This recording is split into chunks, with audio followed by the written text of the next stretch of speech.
Hey guys, welcome back to my channel. This is going to be a divine masculine reading. Thank you guys for your support thus far. I've pretty much done all my astrology readings. I just have Cancer left, so I'll get to that within a few days. I've been busting out readings. So thank you for being here. Thank you guys for your support. I know some of you say you like me better on camera. It just kind of depends on the mood and what's going on. These readings on camera take a little more out of me. Okay, so we're going to do a divine masculine reading, but first I'm going to do this crown chakra singing bowl.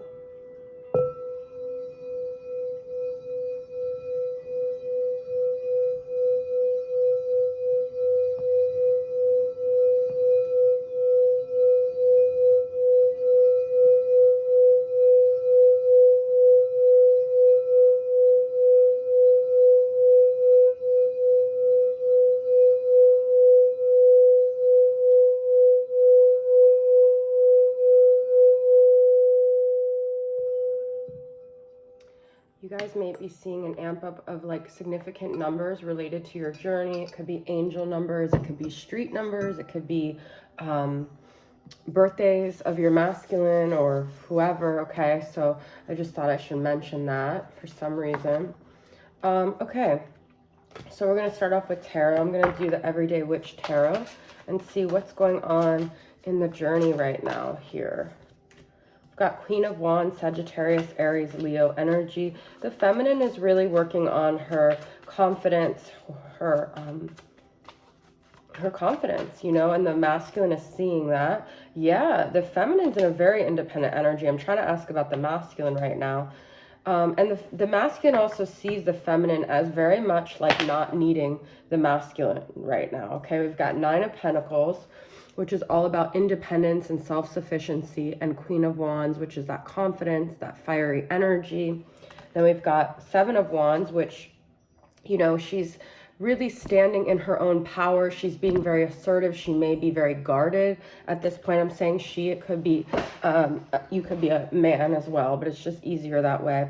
And then Seven of Pentacles reversed. And I think the masculine views the feminine as not wanting to invest in this dynamic at this point.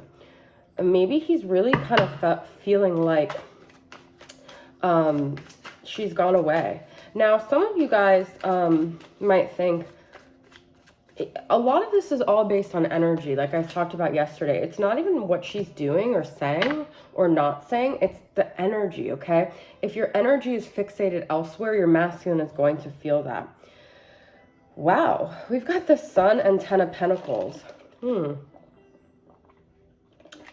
masculine might even think the feminine has settled down with someone else and she's happy. What is the Sun and Ten of Pentacles about?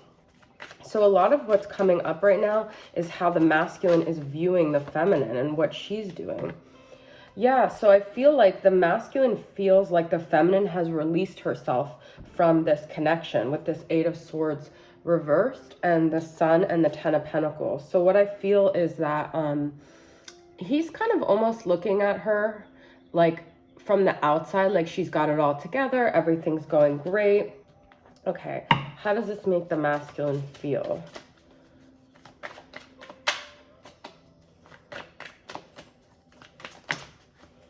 Two of Cups. It makes him want her more. Wow, we've just got a lot of cards, but so the Three of Wands reversed. It makes him sort of want to come forward, but at the same time, I'm getting Nine of Wands a lot lately.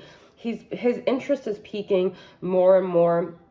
He's kind of getting like unraveled by this because a lot of it has to do with control, and he always thought the feminine would be there. Okay, we've got the Hermit reverse, so it's almost like he wants to come out of this silence, but the Hermit reverse could also be an extreme isolation or depression. It could almost be making him feel more lonely, like he's the only one left on this journey, even though he's denied the journey the whole time. The more that the feminine shows that she's not carrying the torch of the journey anymore, the more the burden of the journey becomes his. And I feel like the Page of Swords is him wanting to communicate and also wanting to get out more and more information about what's going on and to stop getting like, to revive this situation with the Three of Wands reverse and the Ten of Swords reverse. Like Ten of Swords is like, you know, it's dead, it's gone, it's betrayal, but Ten of Swords reverse, I feel, is a revival, and the Three of Wands reverse is like he's tired of waiting. So it is sort of lighting some sort of energy in the masculine when he sees that the feminine is not there. Okay. So, interesting.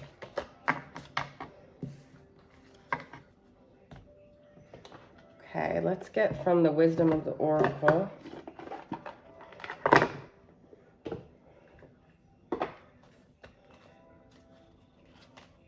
What is other energies going on here? Some of these cards are like...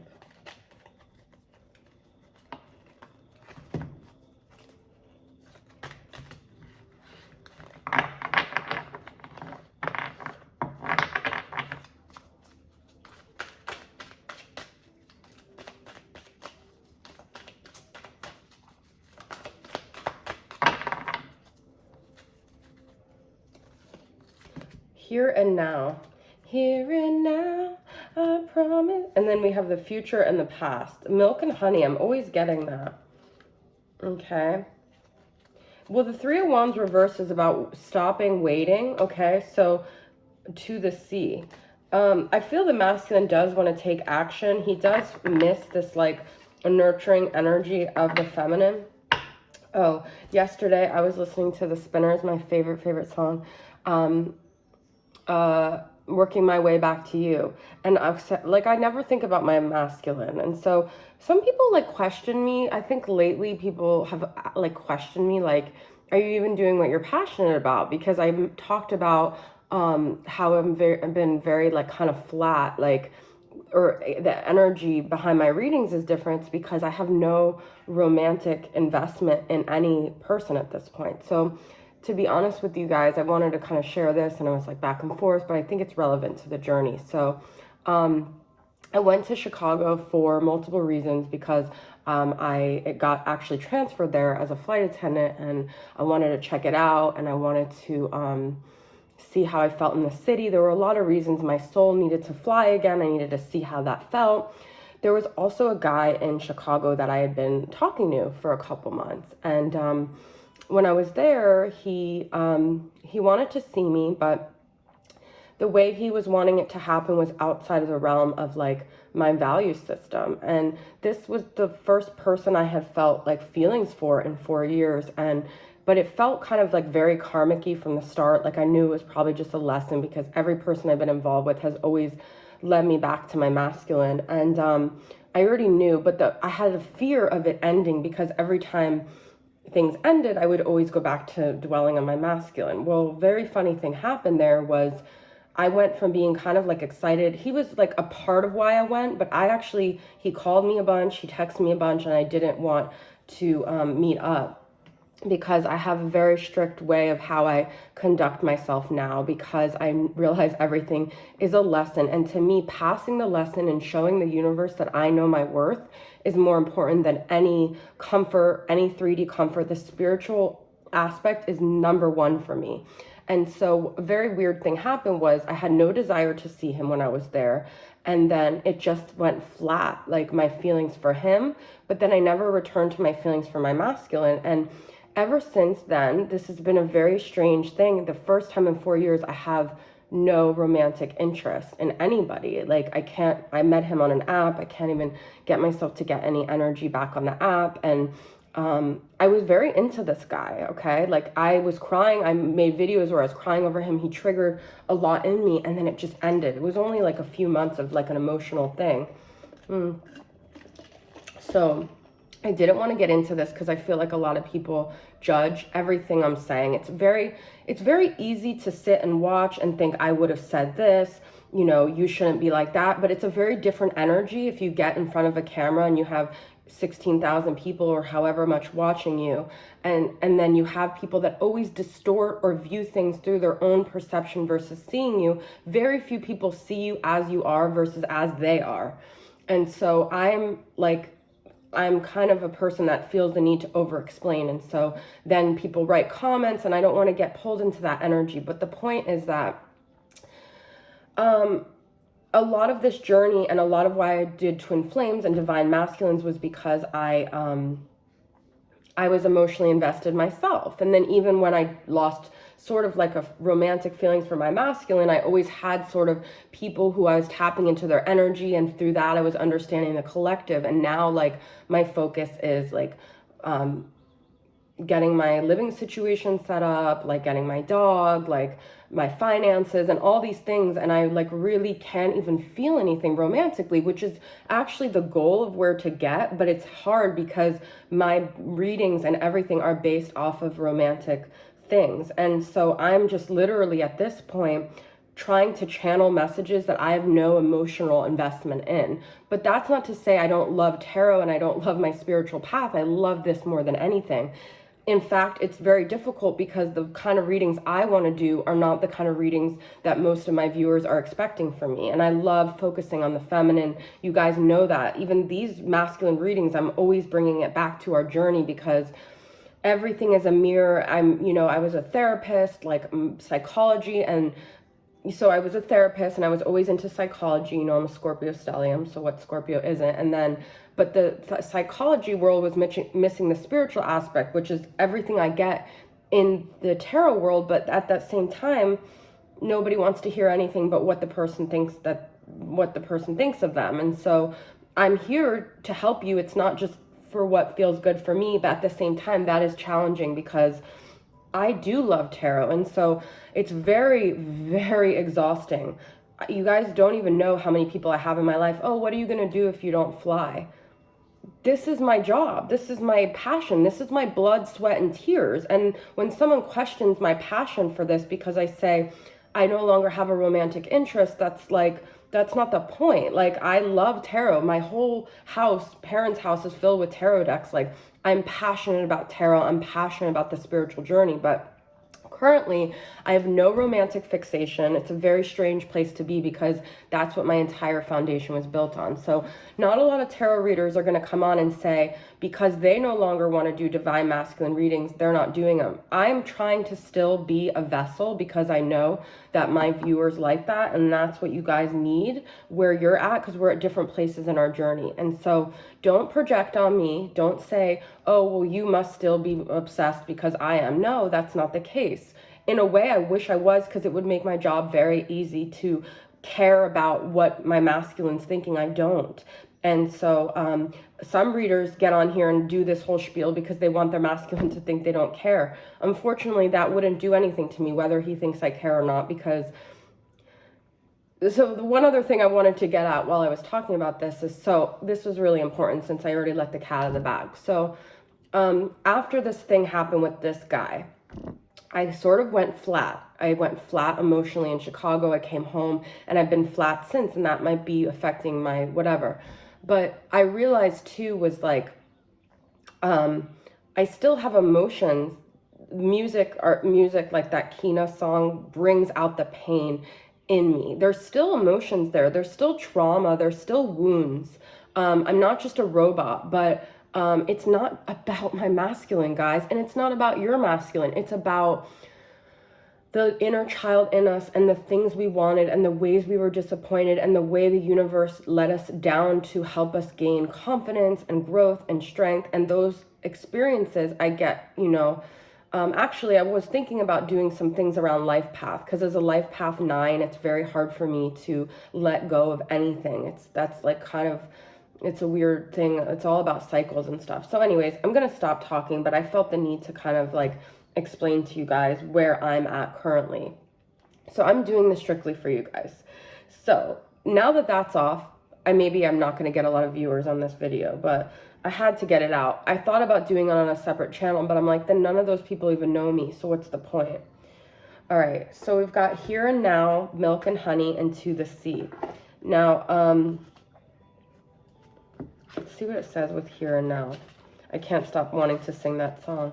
Here and now, I promise to love faithfully. And I just want to say, if you are on this journey, you're most likely somewhat of a love addict, or you've been in that fantasy mode your whole life. That's an addiction. And when you do start to recover from that, you could feel like it's like an addict without their drug, okay? And so you find this neutral place, but there's no high and there's no low, and a lot of us are thriving off of that in this connection. Being fully present in the moment, living one day at a time. And then to the C is that, you know, there's this like fine, delicate balance of moving forward, but also focusing on the day and finding ways to just find nourishment in the moment. This milk and honey keeps coming up, okay? So I feel like there's also this fear of like stagnancy, but also this practicality where we're just trying to focus on the here and now, but at the same time we want to know with this compass and this boat that we're moving somewhere. And everyone wants to put the pressure on you like, but what's your plan for the future? We're on a spiritual journey. There's no better thing. All of the greatest spiritual teachers say is being in the here and now. That is how you cultivate your future, is to be present, okay? And so I feel like that could be something that the masculine is maybe trying more of like a meditative approach, or they're trying to do some more soul seeking instead of like using all these addictive like behaviors and patterns to constantly check out of the here and now. Okay, so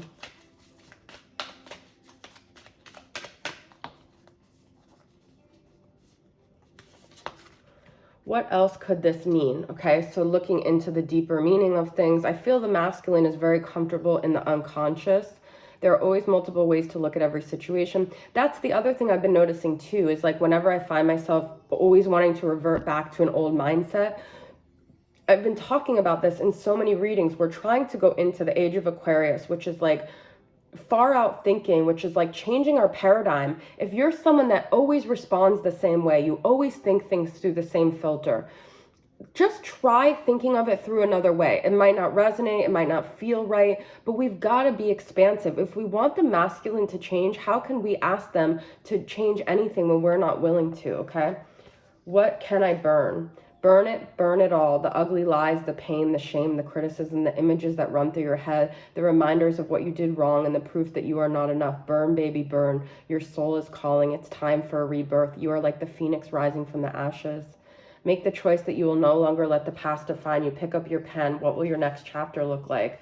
It is this like balance of looking at like what's going on now and then looking at like what we can pave the way for the future, okay?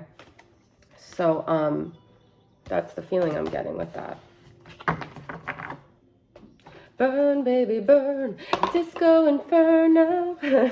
Burn, baby, burn. Oh, I love that song. All right. And burn, you know, is like the fire, is the flame. You don't have to latch on to your twin, because what's always burning will never, the fire will never go out if it's meant to keep burning. Look, we got the rainbow and the tree of life, which I just got the rainbow here. Okay, so now we have another rainbow. You guys know I love rainbows. If you don't, now you do. If you don't know, now you know. Okay, so this is about finding the sweetness, the joy, the honey, the good, the gratitude, okay? I feel the masculine is starting to get more spiritual here.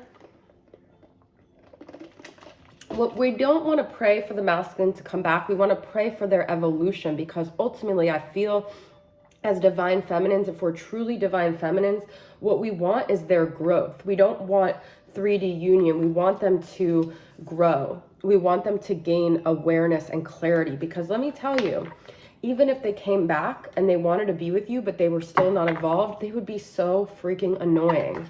It would be a constant headache. I don't want that headache, and I feel like feminine souls know that they're not going to tolerate living a life where they're constantly trying to open someone's eyes. It's a very frustrating way to live, okay? So we're not asking for them to come back. We're asking for them to grow and to change and to evolve and to meet us in that growth, okay? Let's get from journey to sacred union, from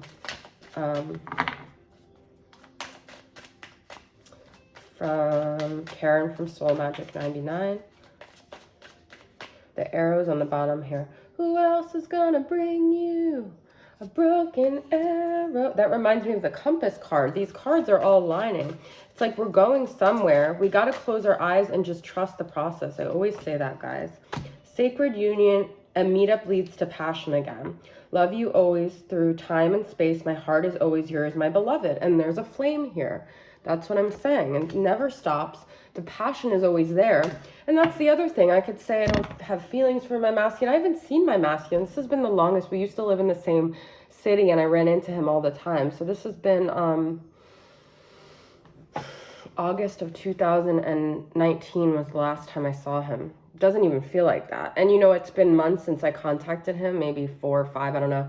If I did, he'd probably act like I just contacted him. He always acted like that, even when I took time away, because there's never any space. There's no space between an energetic connection. Okay, I'm just gonna grab that. Let me see. All right, let's get from the Hidden Truth Oracle.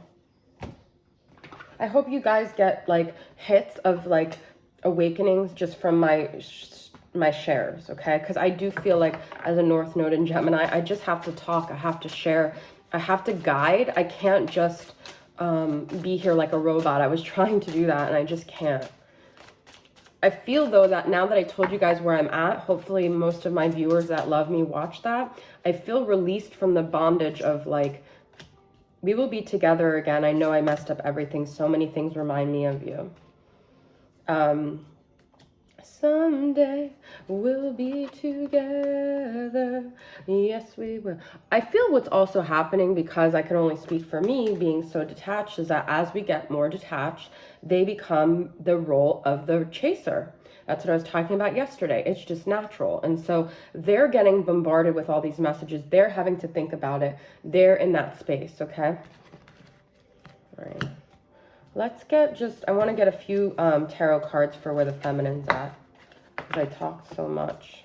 I don't think most people in my life ever really saw me as talkative, but it's because I never had the space and the platform to be myself and to really be me. And this is like very personal for me to come on here and be able to be myself. I've never felt like I could be myself with anyone, truly, or, you know, I always have to censor myself. So this is like, I know there's a lot of readers that come on here and they're just trying to play a role, an image, or just trying to look a certain way. That's not me. All right, we've got Six of Swords reversed, the Death, Scorpio. We've got Temperance reversed and Queen of Pentacles. So I feel the feminine is going through a transformation, a rebirth, okay? Working on her finances, working on her stability, working on nurturing things in herself, her life, her body, getting things together. 2 steps forward and 1 step forward and 2 steps back. We go together because opposites attract, and you know that. I just thought of that because with the Six of Swords, it's like reverse. It's like I feel every time the feminine gets traction of recovery, this used to feel like me. I used to feel like every time I would finally be getting over my masculine, he'd pull me in. That is where I feel the collective feminine is at. I personally don't feel that way, but that could be how you guys are feeling, is that you keep getting this traction and then you see, so like I've been seeing my masculine's birthday number lately a lot, and I'm like, why? I'm not even thinking of, his birthday is next month, right? So that would usually be like, oh God, I'm dreading Valentine. Oh my God. I dreaded his birthday month, his karmic's birthday month, and Valentine's Day, any holiday, anything was like, oh God, even whatever traction I have, it's bringing me back. So I feel like that could be you guys with Valentine's Day coming up, with birthdays coming up, whatever, okay? And it makes you off balance with this Temperance reversed. It makes you feel like I can't seem to get my footing. But within every feminine is this ability to gain confidence and stability. You have those tools within you. You are made for this. You are made for stability. You are not made to be pining and to be waiting and to feel a lack. This is within you. You just haven't cultivated that yet, okay? And so this, to me, is letting go of these thoughts, these self-limiting beliefs. I always say that. All these things that no longer serve us, we have to let it go, okay? In order for us to move forward. Because Six of Swords reverse is like we're trying to gain traction with the Temperance reverse, but we're not doing it. We know what we need to do, but we're not doing it.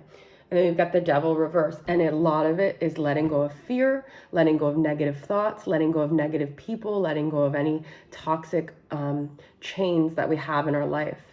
We've got 2 Capricorn energies too here. So as we round out the last days of Capricorn, well, actually we're out of Capricorn now, we have to still remember to keep our footing, even with, now we're going to go into Aquarius. It's a little more abstract. And then Pisces is really out there. So we've got to keep that Capricorn energy going.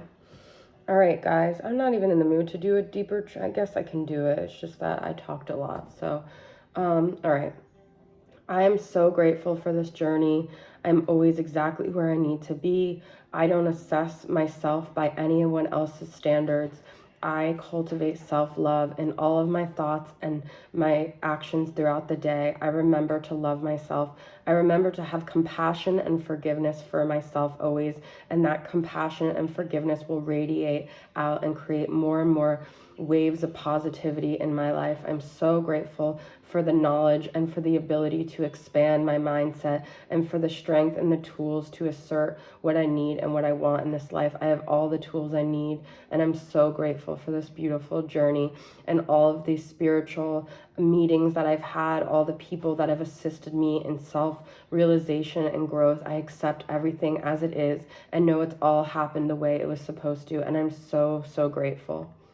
All right, guys, thank you for tuning in. I hope you guys enjoyed it. I'll see you guys next time. Bye.